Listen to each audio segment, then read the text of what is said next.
After last night, the Anaheim Ducks are going to be big angry about how that game went, and the Blue Jackets are going to have to match that because they should be angry as well, in my opinion. Let's break down tonight's game against the Anaheim Ducks on today's Locked On Blue Jackets.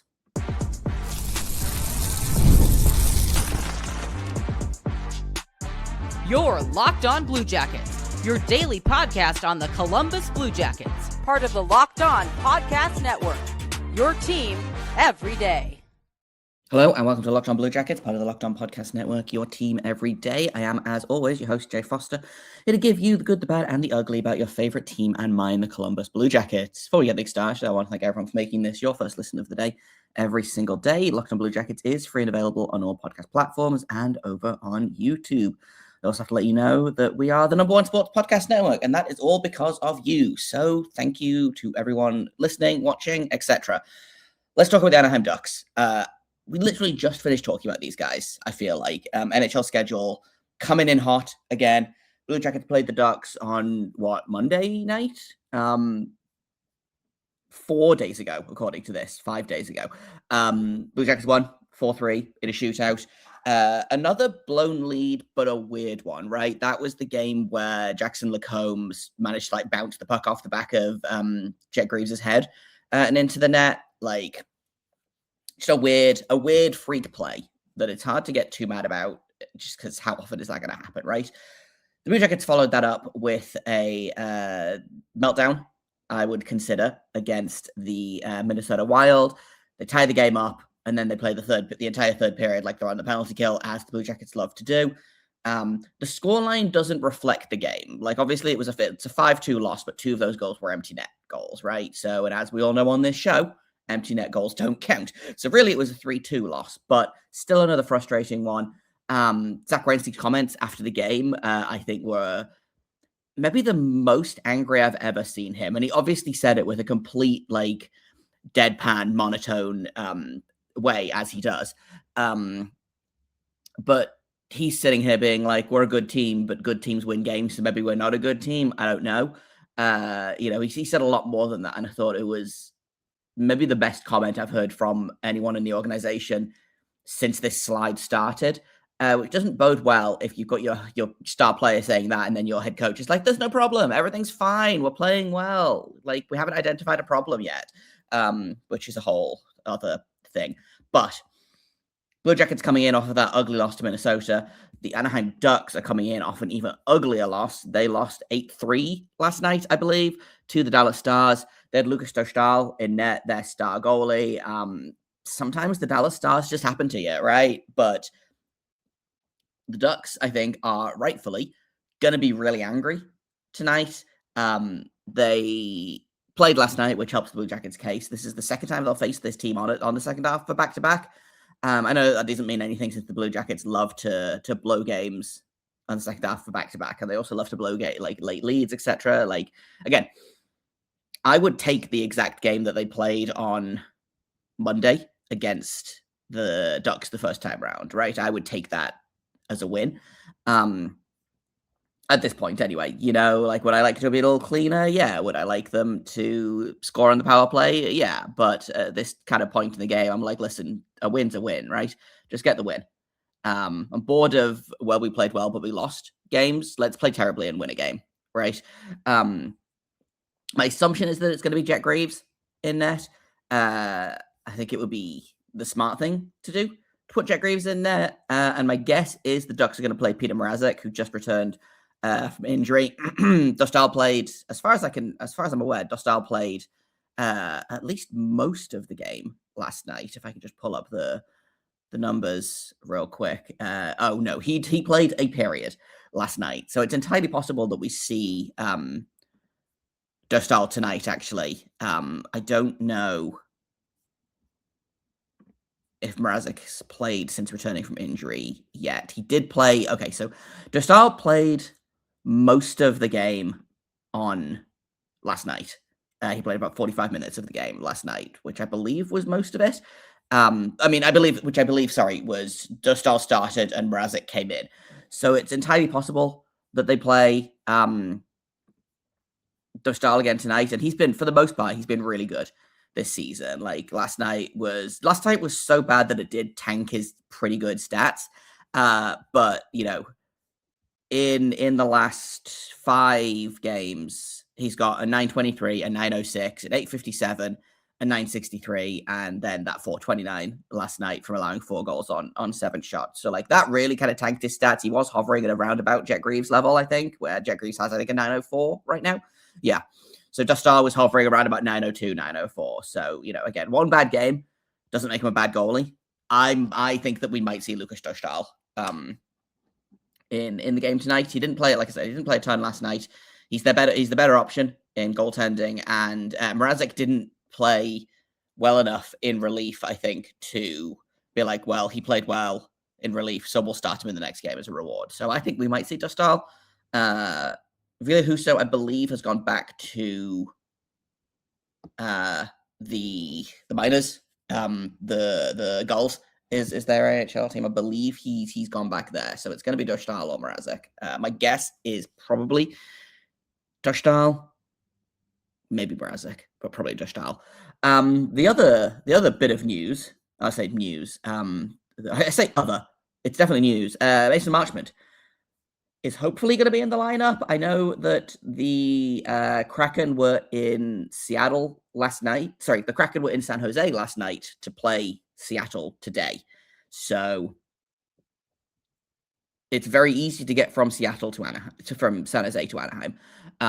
It's pretty easy to get from Seattle to Anaheim as well, because that Seattle LAX flight goes several times a day.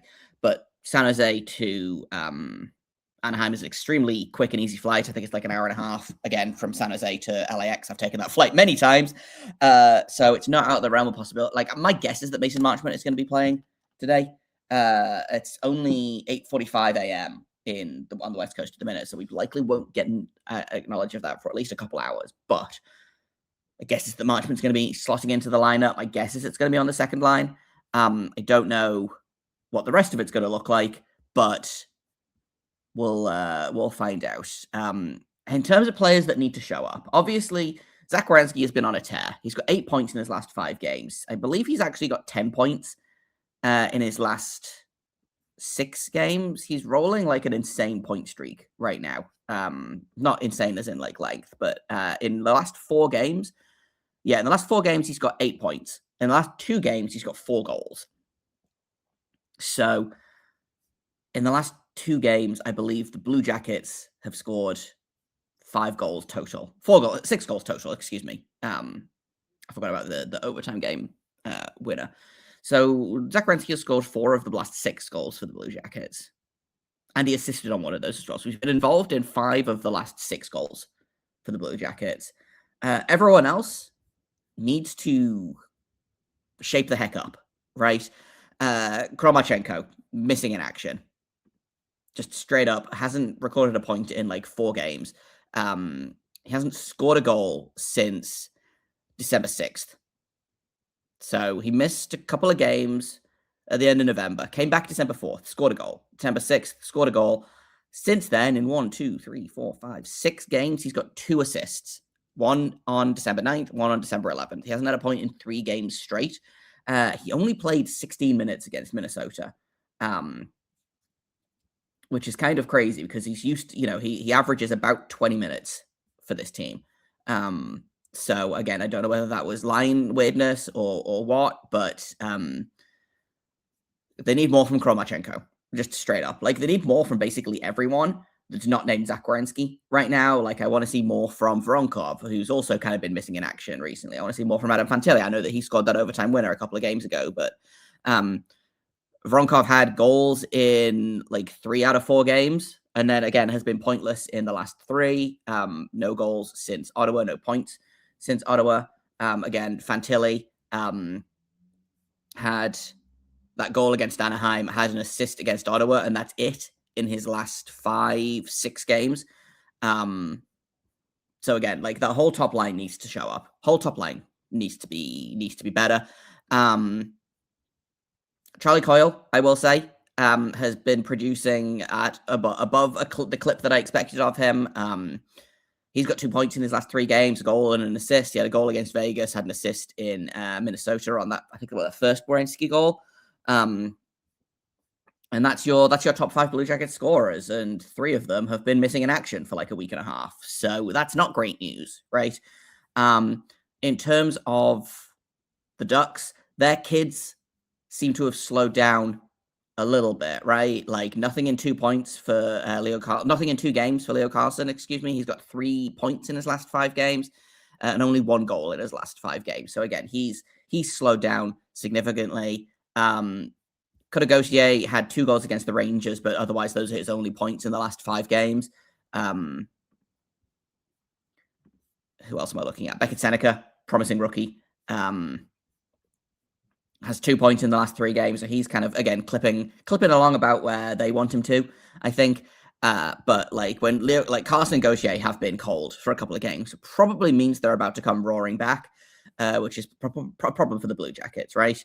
The Ducks still score a lot of goals in this league. They are 3rd in goals for per game. They are 30th in goals against per game. They are currently allowing exactly as many goals as they are scoring at 3.43 goals per game. Blue Jackets have finally landed back in 32nd in goals against per game. They're allowing 3.5 goals per game. They're also only scoring 2.8 goals per game. So hopefully, I don't know, and I talked about this in my little like preview thing, right? Of the breakdown of Mason Marchment, or Marchment, I believe it is. That's soft CH. I believe he was obviously acquired to address a need. Obviously, the Blue Jackets have many, many more needs than just needing another middle 6 forward. But if he can inject some scoring into the lineup, that's great. I don't know that he's necessarily going to address the horrific defense or the fact that the team is having the life coached out of it, or the fact that they can't hold a lead in the 3rd period, or that they can't save a penalty, they can't kill a penalty to save their lives, etc., etc., etc. But a little bit more scoring is not a bad thing, right? And I think that's what they want. That's what they need to get from a guy like Marchment. Overall, I feel like this game is going to be extremely frustrating to watch. I thought the game that they played on Tuesday, on Monday, both teams, I thought they played a pretty fun game. I enjoyed it for the most part. I had fun, apart from that weird little bit in the second period where the Blue Jackets decided that they were just going to let the Ducks do what they wanted. For the most part, I thought the Blue Jackets played a decent game, and I thought it was fun. This game, I think, will be significantly less fun to watch. The Blue Jackets never play well on the West Coast. I don't remember the last time they won in Anaheim, because it wasn't last year, and I don't think it was the year before that either. So it's been a while. Blue Jackets need to win this. They're right back on the bottom of the Eastern Conference thanks to Seattle's 4-game winning streak that they're on right now. You got to be better, right? I know that everyone has kind of decided that the season is over. I don't think the season is over yet. I do think that I'm giving them until the end of December to decide whether or not this is a team that is going to do anything. Or if I start my prospect viewings and prospect analysis and prospect work and whatnot. So we'll see. In terms of predictions, this game, I feel, is going to be high scoring. I think this is going to be like a 6-5 final score, which I hate.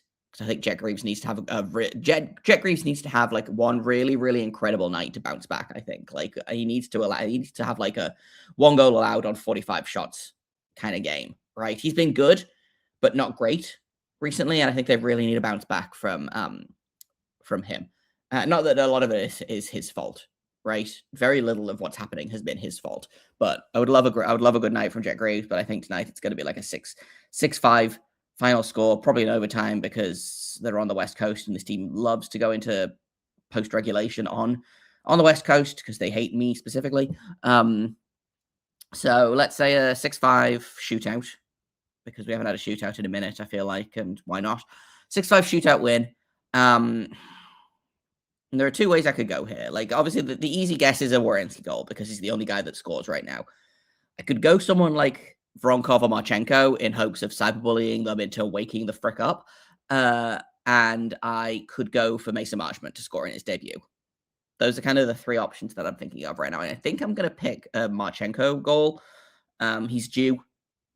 It's been, 5-6 games. They need more from Marchenko, like straight up. He looks good out there, but he's clearly not doing the right things, you know? By which I say, I think his is a style that in theory should be useful to basically every system out there. But I wonder how much of it is that when he was scoring, it's fine. And now that he's not scoring, it's, well, you're not scoring because you're not sticking to the system. And that's kind of just not true, right? So I don't know.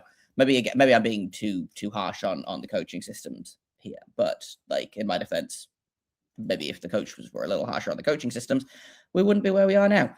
I'm going to say a Marchenko goal. He needs to show up.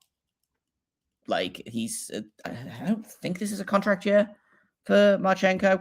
I think he's got one more year after this.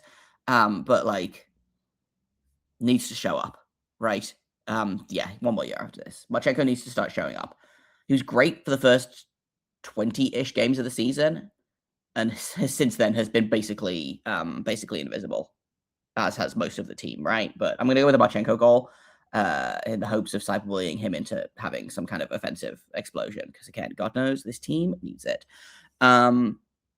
Get your comments in on YouTube, your predictions, anytime Blue Jackets goal scorer, predict the final score and who wins. There's going to be a tweet going out probably as soon as this episode goes live for that as well. And hop on over into the Discord if you're an everydayer. If you're not an everydayer, go to lockedonbluejackets.supercast.com. Sign up. It's $5 a month or $50 a year. And you get ad-free episodes. You get exclusive access to a members-only Discord channel where we are going to chop it up when people start flooding in.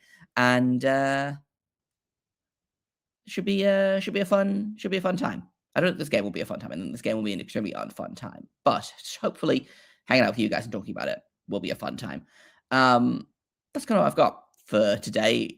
Monday's episode, we'll be breaking down tonight's game against the Ducks. The good, the bad, and the ugly, you know the drill. And then I believe the Blue Jackets play on Monday night before the holiday break comes into effect. So that'll be that last game before Christmas. So I believe that's Monday night. So we'll talk about that as well. The Kings are a weird team this season, so we'll get into why that is. Thank you for listening to this episode, for making it your first listen of the day every single day. Locked on Blue Jackets is free and available on all podcast platforms. We're over on YouTube. And lockedonbluejackets.supercast.com for the Everydayers Club. You can find me on Blue Sky at JAKOBFYRSTEI. You can find the show at LO_Blue Jackets over on Twitter. And that's all, I think. Thank you once again for listening. Until Monday, make sure you stay locked on.